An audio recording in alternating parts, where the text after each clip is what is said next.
And good morning. Welcome to the Good Life Meditation for today, the 15th day of February 2018. Let me see if the camera's still on. It's interesting how use of the camera facilitates this activity. If I know that the camera is running, I tend to make a greater effort at this. I guess it helps to consider that there might be an audience. So welcome if you're one of those people that chooses to watch this video. Thank you for helping me to do a better job. This is my daily activity of reminding myself of my objectives and principles. I do this in order to feel out these ideas, to make sure that they're sound, and also, if they prove sound, to then attempt to actuate them in my life and make them a part of the day. That's why I do this in the morning. I'm trying to prime myself for the coming day. So let's begin. I have 6 objectives. The first of these is the objective, and these are the things I'm striving towards. First of these is to be always ready to die. So I have to ask myself, if my heart is about to stop for whatever reason, or I'm about to have an accident and be killed, is this moment is this a good day to die? That classic term. Well, so I have to ask myself in terms of what? Well, in terms of my family, will they be left in a good situation? Well, my wife, as the primary breadwinner, will my wife and daughter be well cared for? With my death, and also, is my relationship with them good, and the other people who are close to me? And also, how about my purposes in life, the things that I'm striving towards? Are they in good shape? So if I die right now, am I leaving any loose ends? Activities like writing books and the like, of course, I can't always be done with a book, so things will be incomplete. But that's a given. So you get as far as long as you can. And I try to make sure that my creative endeavors are as tight as possible at every day. So is this the case? So financially, I could be in better shape, but I do have good life insurance. My wife and daughter will be all right, transitioning into whatever new life they need to transition into after I pass. So I guess that's good. In terms of relationships, yes, I think I'm in good shape with my loved ones, and creatively, yes, I think so as well. So yeah, today's a good day to die. 2, good use of time. So I don't want to waste any moments during the day today, and I find I'm really being attentive to this lately. Asking myself, even in my entertainment, even in my recreation, is this a worthwhile use of time? And by bringing this to the fore, I'm becoming a better employee, and also a better husband of my living, of my moments, and a better human being, I think, in general. So yeah, this is a worthwhile thing to do, and I think I'm doing a pretty good job of making good use of my time these days. Especially since I added this objective to my good life principle, my very good life roundup roster. 3, the development and maintenance of good, sound life principles. That's exactly what I'm doing right now. That's the 6 objectives and 20 principles. And I spent over a year developing these, putting them together, and they're not all my own. I assembled some of these from various sources, such as the Stoics. And it's a very important part of my day to do this reflection, and then to try to live in accordance with these. Number 4, the cultivation of good emotional reactions. To simply become a man who can react well to circumstances, especially unexpected circumstances. I had a good example yesterday, being Valentine's Day. I wanted to stop by the local See's Candy and get a bouquet of chocolates, can I call it that? For my wife and daughter.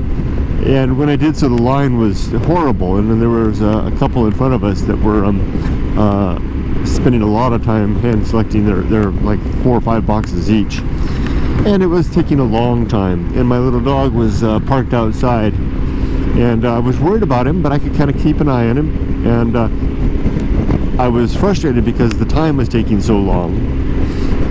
But I balanced that frustration with because I was frustrated because I wanted to get back out to my dog, But I balanced that frustration with the fact that he was all right, and that it was reasonable for the customers to be requesting hand-picked chocolates. That's what that place is all about. And I instead of sitting there fuming, I used that time to reflect upon the day and where my workday had gone well and had gone poorly, so that I could prepare for a better day today. So that was a good use of time. Instead of sitting there angry and frustrated, I instead reflected on my past performance as a human being and readied myself for today's performance. That was a good use, and so I'm finding myself doing a lot more lately. Not just focusing on myself, but just making good use of the time. Maybe instead of watching watching a frivolous, program on TV chock full of commercials, instead of watch an interesting lecture or debate or a podcast, something that is engaging and educational. Of course, there's always room for entertainment as well. Time for that, but allowing myself that in measured quantities. Next is the performance of good actions, number 5. Just doing good things throughout the day. These are good, where good is defined as virtuous. And I'll get to virtuous actually in just a moment when I get onto my principles, principle number 5. So I'll hold off on that for just a second. But doing good things throughout the day, that's my 5th objective. My 6th objective is to recognize true limits and true opportunities. And this is where I'm trying to keep myself properly, recognize where the limits of my control and power are, so I don't expect more of myself than is actually possible, yet at the same time exploring the frontiers of what is possible. For example, at work I have a little initiative. I won't talk too much in detail, it's just very high level. I have a little initiative that I'm trying to sell around the organization to try and help out with project management. See a motorcycle coming up. Project management. And yesterday I had, and the day before I had meetings. I had meetings with some managers to share my ideas, and I had to remind myself going into these meetings that my limits are that I am a worker bee. The limits that I have are that I can propose, I can share my ideas, and I have no power as towards implementation or adoption. But the opportunity is that I have this chance to bring it up, to throw out the elevator pitch when I find myself suddenly with somebody, a decision maker or a stakeholder. Hold on, let me scratch my eye. And I do have some. My opportunity is to the extent of trying to capture the best practices and processes that I'm finding work, and then to share those whenever possible. So true recognized limit and a true recognized opportunity. And that keeps me aligned in such a way that I'm actually trying to further virtue, goodness, in practical ways that are within the scope of my actual power. Now let's get on to my 20 principles. The first is the principle of war. To wake each morning ready to go to war with everything that I hold dear, because I don't want to believe things that are not true just because they're comforting or convenient. So I ask myself over each of these principles and objectives each day, is this reasonable? So let's pick one out and do this. That's how about number 3, the third objective, which is the development and maintenance of good, sound life principles. Is that a good thing? Should I really be doing that? Well, let's see, what are the pros and cons? Let's go backwards. Let's go with the cons. What are the cons of trying to develop good, sound life principles? Let's reflect on those words, good and sound. Good means something that has if I define good, which I've been threatening to do but I haven't done yet, maybe I should do it now. Good I define as in pursuit of objective well-being, the objective improvement for life. So, for example, the examples I give are clean drinking water, comprehensive education, good health care, improved communications, and equality between the sexes and races. If these types of things are what I define as good, then the good principles would be principles that further those. Sound simply means that they do not ring hollow with regard to truth. There's not an air of they're not held as sacred or dogmatic or authoritarian, because they don't need any of those props to stand on their own 2 feet.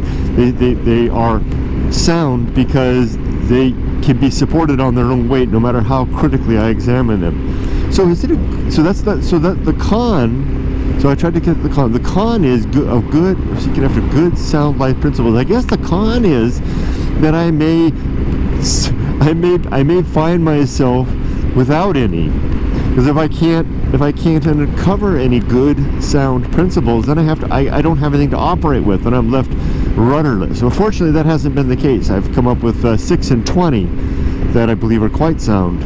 So the pros are that, of course, that I then operate with principles that really do objectives and principles that really do bode well for the world because of their goodness and their soundness. So I guess it's worthwhile to do that. Next is reason, principle number 2. Reason is the pursuit of truth by virtue of using logical argumentation, and the sub-principles are honesty and objectivity. So looking at the world and being honest with ourselves about what we find, and being objective in our observation. We use that information to with the process of reason to ascertain what is true. Number 3, the third objective is the third principle is the principle of the homunculus. The homunculus is a label that I give to my consciousness. This little thing, activity that's happening inside my head that kind of feels like there's a little man, or if you're a woman, a little woman behind your eyes, looking out through your eyes, running the levers. That's not really there. It's just kind of an emergent property of our mind. And I like to remind myself by using the word homunculus that that's nothing more than like an organ of our body, like our liver or our spleen. And when we die, that function winks out, like the music stopping or a candle going out, and we wink out as well. Our homunculus dies. There's no good reason to think that there's anything that survives our death, any soul or anything like that. We simply are gone forever. Next is the home of good and evil, number 4. Good and evil don't reside out there in the universe. That was the big discovery of going alone, was discovering that the universe is mute and incapable, apparently, of having an opinion or on what constitutes good or evil, besides the very fact that it gives a mandate to life to keep on living. So if good and evil aren't out there written large on the stars, where do they come from? I simply argue that these come from within. They are our opinions of the world. Excuse me if I'm going a little fast. I'm sensing that I might be running out of time. So good and evil are decisions and opinions, and they're subject to and that's a good thing, because that means they're subject to argumentation and debate. If good and evil are sourced from dogma, then there's no argumentation. And if we have two people that have a different idea about what constitutes good and evil, their only recourse when they disagree is to come to blows and to win one or the other over, or to kill them off. If we recognize that good and evil are opinions, then we can discuss it and change one another's minds. That's a good thing. Although that's fearful, because that puts the weight of responsibility right square on our shoulders. Next, purpose, number 5. Purpose. The purpose, like I said before, the only purpose apparent in the universe for life is to keep on living and to make more of ourselves. After that, we can die and get out of the way. So what else is there? Well, I like to create my own purpose, and like I said before, my purpose is virtue, and virtue I define as the pursuit of objective good, and I already covered that already. So my purpose in life is to live, to have a child, to make sure she's grows to adulthood and is viable before I pass away, and also to be a virtuous man through the course of my days. Number 6, the atomic principle. Everything is made of bits and pieces, molecules and atoms, and though they seem to exist for a long time, maybe dissolving away into energy, what I am will not be around very long, and my pieces will fall to pieces and be reused quite soon. So I have to remind myself of that. I'm not here very long, and nor is the stuff that I'm made of, nor is my consciousness. Next is the principle of nature. Everything in the universe has some nature, and it's worthwhile to recognize what that is so we can live in accordance with it. For example, this truck in front of me has its nature is to go slower than the flow of traffic. So when I get stuck behind it and I'm moving kind of slow, it's not worthwhile for me to be upset at it by virtue of that fact. Instead, to either go around it or to settle in at a nice speed behind it, which I choose to do. Likewise, you and me, we have our nature. Our coworkers have our nature, and it's really helpful when we're working with others or living with others or spending our life with others to recognize what their nature is as well. Really, really helpful to do that. Next is, and then live in accordance with it. Abide it. Even our own nature. Next is the principle of maturity. Maturity has two sub-principles, wisdom and fortitude.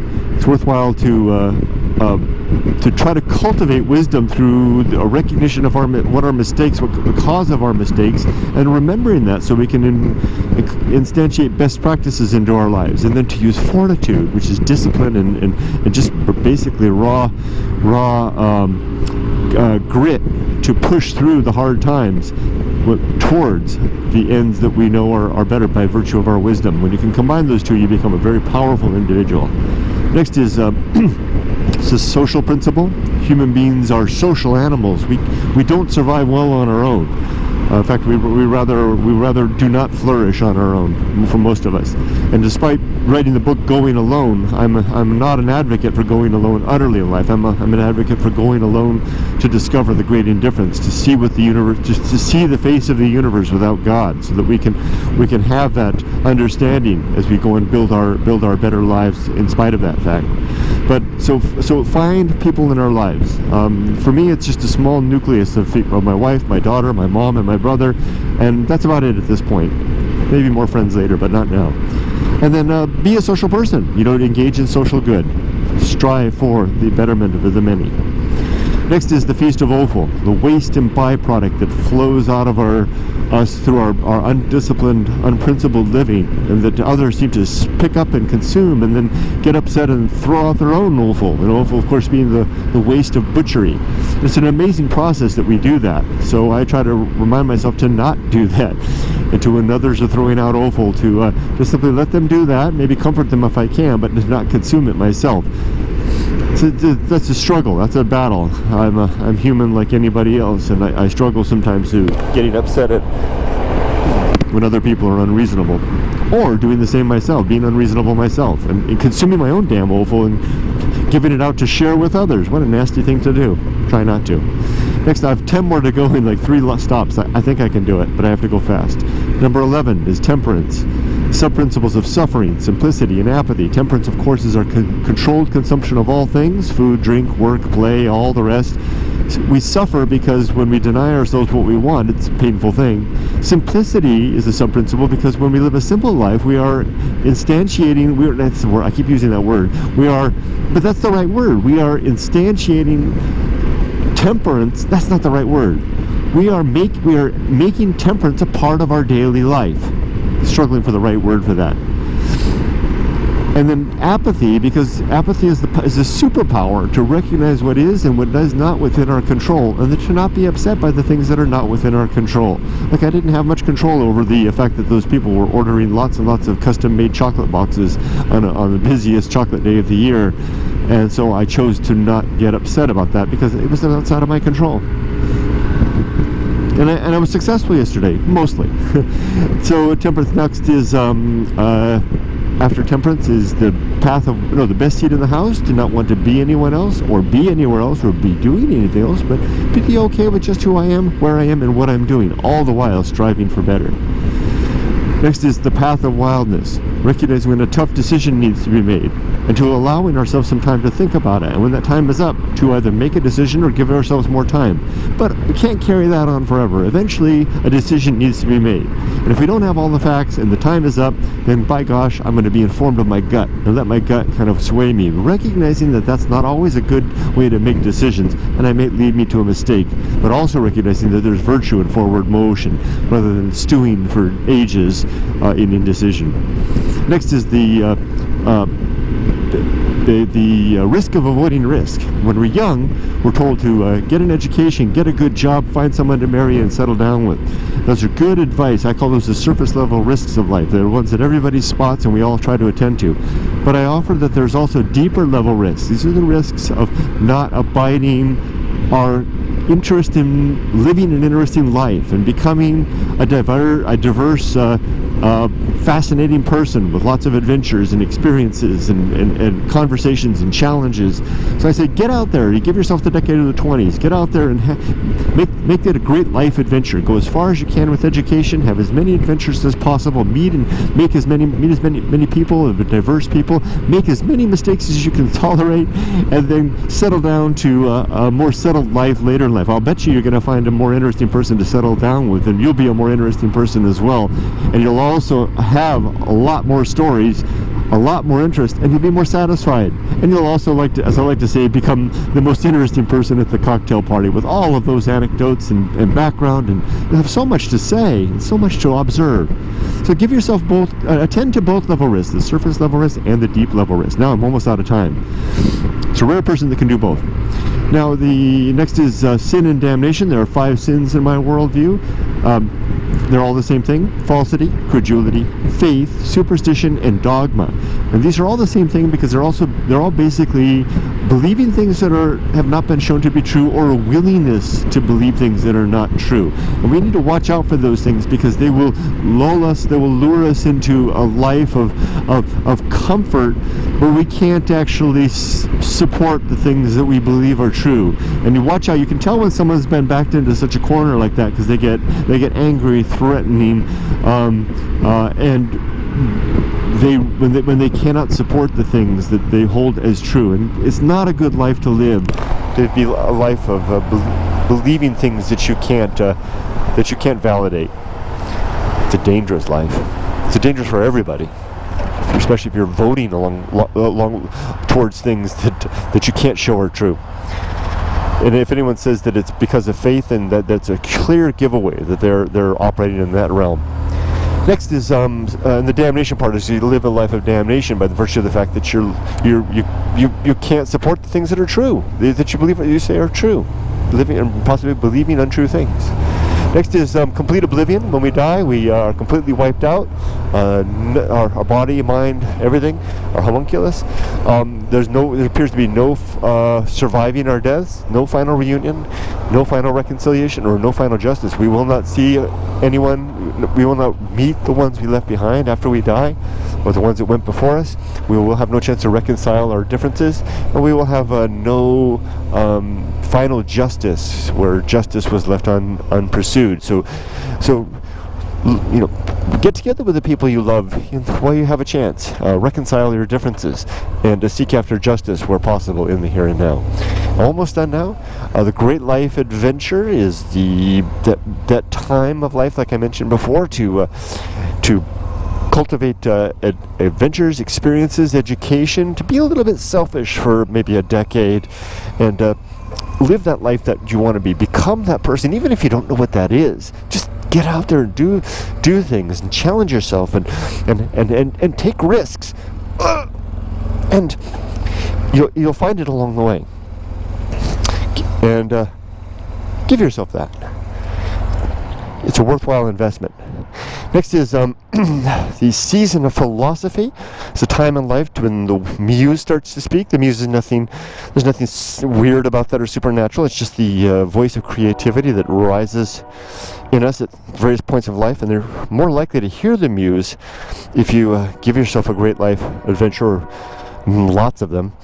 And but the point is, when the muse speaks, listen, write it down, because the muse has a way of passing away and coming back with a different flavor. And if you don't record these things when you have the chance, the moment will be gone. So, like, for example, like I say, the voice that you hear in your head in your 20s will not be the same voice in your 30s or your 40s or your 50s. And you won't be able to, if you don't write it down, you don't record it in some way, you'll lose that chance for good. Next is, that's the season of philosophy. Next is, I'm done. There's just one more. That's arena and utility. Life is an arena for the execution of our objectives and principles, the pursuit of virtue, at least in my case, that's what I'm after. And all of these principles and objectives are utilities, like a utility belt, things that we use along the way towards that better living. And with that, that's it. That's my, let me pop this up. That's my good life, my good life meditation for today, the 15th day of February. Happy post-Valentine's Day. Thanks for joining me, everybody. Have a great day. Make it a good life.